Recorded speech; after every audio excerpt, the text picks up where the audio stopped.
Now then, welcome back to another Minecraft automation video by yours truly, Nemsun. Today we'll be dealing with the Sky Factory Modpack mod, the Ex Nihilo, and thermal expansion. The Sky Factory Modpack is available on the AT launcher and was made by Bacon Donut, a live streamer, and it's a lot of fun. It's like Skyblock but with mods. However, let's get straight on with the tutorial.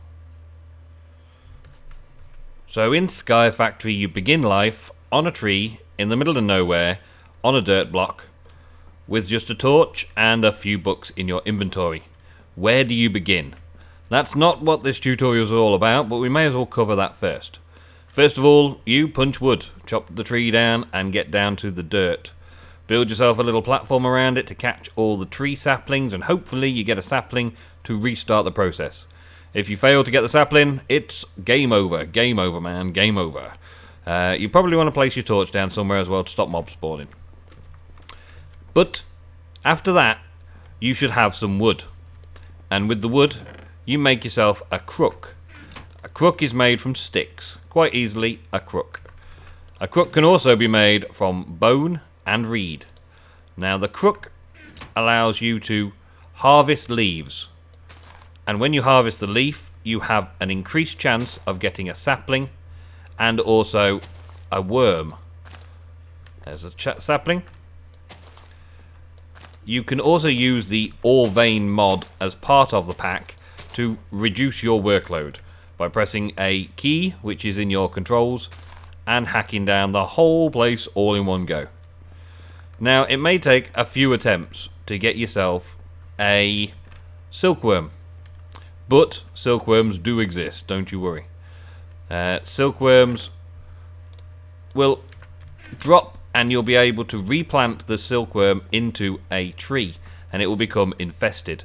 And these infested leaves will produce string when broken. So make sure you keep yourself a sapling to replant and restart the process if need be. The saplings, the string, and the apples and everything else that drops off from the crook or not can be placed into a barrel. These oak barrels from Ex Nihilo are your starting ground. Simply wood planks and wood slab makes a barrel. You can place all of your unwanted organics into the barrel as such. And then, after a little while, this unwanted waste will turn into a dirt block. Your first dirt block, of course. You'll be able to take it out and start refilling your barrel once again. With this dirt block, you could make another platform for another trees to expand your tree farming and keep doing that for quite some time. When you've got the string, however, which is an important part of the next stage, you can move on to making stone. The string put together makes a silk mesh for Ex Nihilo. And that silk mesh, when combined with some sticks and some planks, makes a sieve. And it's the sieve that makes the automation of the system. Once you've got to a stage established, you will end up with sieves. And the sieves are pretty cool looking. And what you want to do is right click the sieve with a block that you have in your hand, and it will put it into the sieve and start sieving it out, giving you all of the materials that are contained within that dirt block, including, and most importantly, stone. The seeds, grass seeds and melon seeds, also available from dirt, but we'll cover those in just a minute. The stone itself, you put into your crafting grid, you can make cobblestone. And that is the first part, cobblestone. You can make the cobblestone and use the cobblestone as much as you want using this method, or you can break the cobblestone using a stone hammer, an iron hammer, a gold hammer, or a diamond hammer. The stone hammer is made with a couple of sticks and a couple of bits of cobblestone, so you'll need to do the process of sifting through dirt a few times to get enough stone to be able to make the stone hammer. And with the stone hammer you will break your cobblestone and it will turn into gravel. You can sieve gravel and get many different items as well. Or You can break gravel once again and get sand. And you can sieve sand and get different items. Or you can break sand once again and get dust. And dust is the most valuable of the sievable items, giving you some of the most valuable content that you'll need.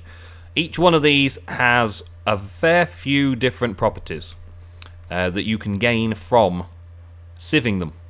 You can automate sieving, which is the first part where thermal expansion comes in. Autonomous activators can act like you right-clicking the sieve. All you need to do is put something in the top slot and tell it to keep clicking the sieve, while the other sieve can have something in it of some description. Let's take a dirt from over here.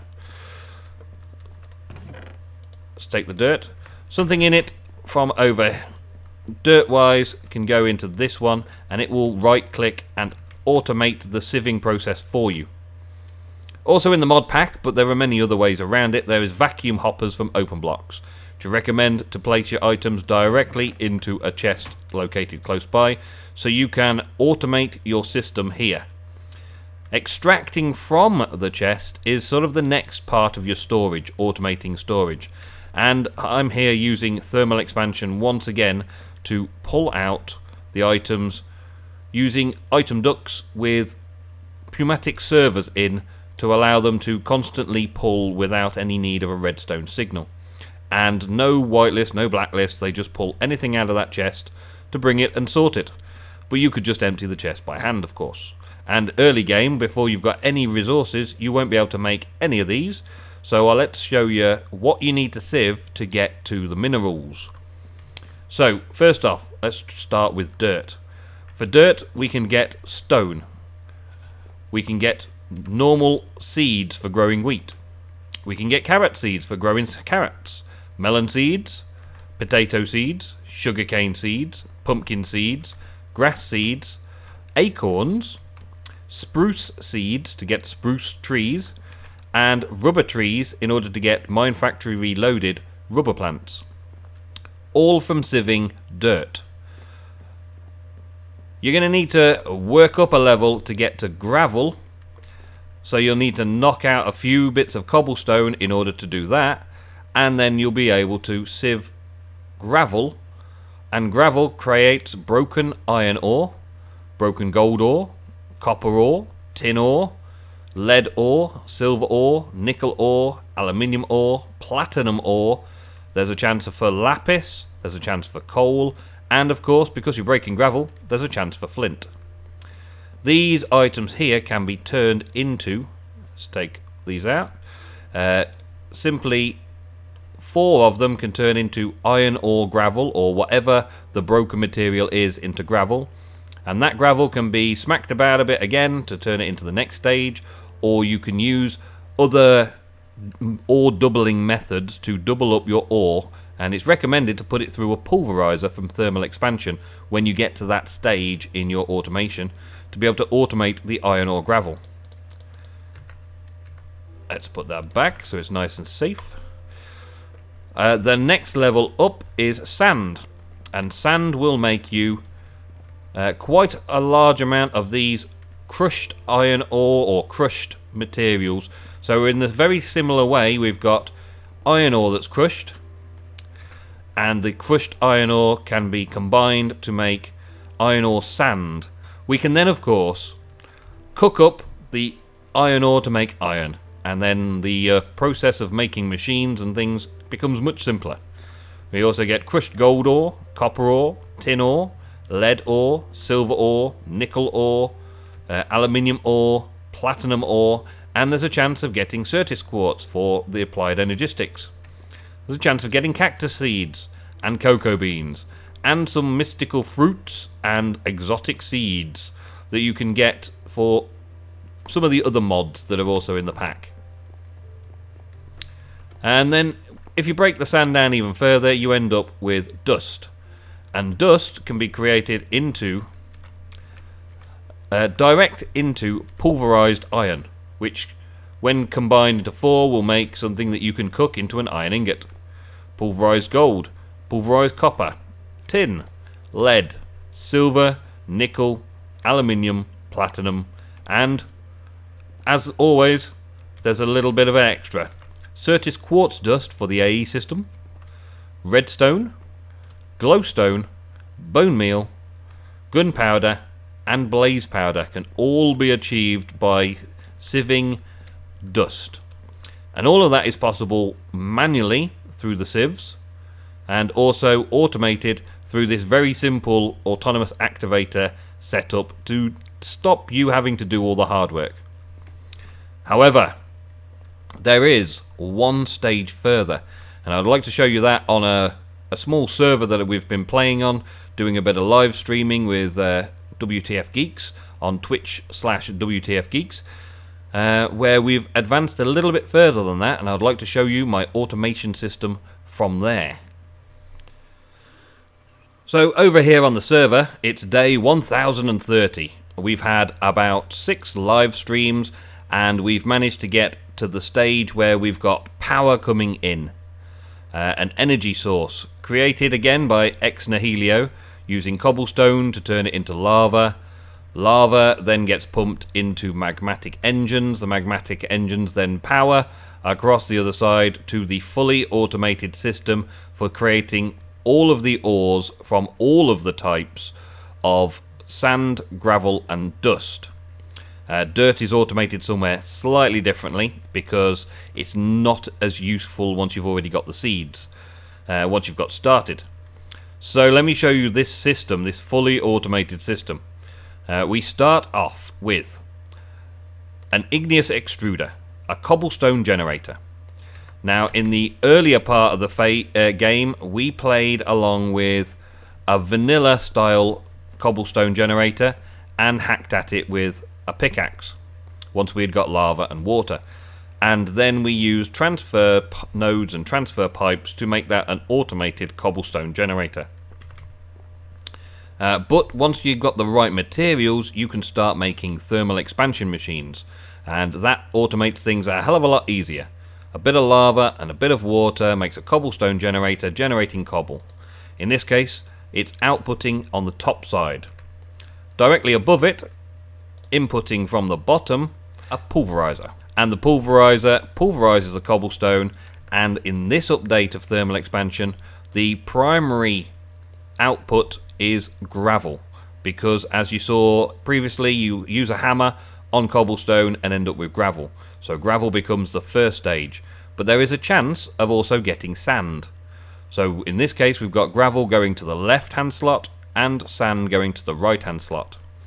To make the most of the sand that we make on the off chance, we get in sand here, and it's just being smelted in a furnace to make glass, which goes down and gets stored in the strongbox, just so it's not wasted and so it doesn't clog up the system. All of the gravel is being ejected to the left hand side and put into this jabber barrel, and the jabber barrel has thermal expansion item ducts sending it in 2 different paths. The first path goes all the way down to an autonomous activator that is filled with gravel in order to sieve the gravel, and an autonomous activator behind that with a hopper vacuuming up all of the materials that it creates and sticking it in a chest behind there to go through into the storage system. It's very simple, very easy to set up, just need a few basic materials. The other direction that the gravel is going up into another pulverizer, and a pulverizer is very similar to how you use the hammer. Rather than automating the hammer with the autonomous activators, which is an earlier stage of automation, a pulverizer does the same job, pulverizing gravel into the primary sand. So the primary sand goes off to the left hand side. It is being received from the right hand side, as you can see, and the byproduct, the secondary product, is dust. So there gets to be quite a lot of dust just from this process, and that goes down into the jabber barrel. Dust is very useful for making other things such as clay by adding dust to water buckets and things like that, but that's a completely different automation that we won't go into just now. So sand has been produced. We have gravel going to the activator, being sieved and then the materials from the gravel get stored into the Jabba barrels. Sand is also being sent across to an activator, sieved and sent into the barrels by exactly the same method. I've just stacked it instead of laying it out side by side like in the example earlier. But also the sand is going up into another pulverizer, and this pulverizer is receiving from the bottom and outputting from to the left hand side. Pulverized sand only makes dust, and then the dust can be taken up and put into another autonomous activator to be sieved and gain the benefits of having dust sieved. All three of these processes generate all of the resources that I've shown you so far, and this is fully automated around the back here with a load of pipes. Very simply, because a Jabba barrel can only accept one item, it would be fully automated that there's only one place to go. One of the barrels that allows it to go into it. And I have an overflow chest here which is currently empty because I have organised and sorted it all out so that nothing but the produce is going into the barrels. And when you get hold of these materials, you could automate it even further to automate the smelting of all of these materials and automate the crafting of all these materials. But for that, on this server, we're waiting for an AE system to do it for us. So we've got a nice collection of the AE crystals from doing this for a little bit of time, and redstone and the like, to make an AE system to deal with all of these resources, smelt them all down and sort them all out. I hope that this process has done you some good, and that you will understand the Ex Nihilo mod just a slight bit more, at least where to begin on this Sky Factory Modpack on the AT launcher, and that you now see the use of autonomous activators from thermal expansion as a way to save some of the back-breaking grind that this mod pack has within it. And you will get to a stage where you can automate the whole process and just have ores for days coming out of pretty much just energy. I've been Nemsun, and I am wearing a squid hat. Thank you very much for watching. I forgot I was wearing that. And I will see you in the next Minecraft Automation, or any other of my series. Thank you, and goodbye.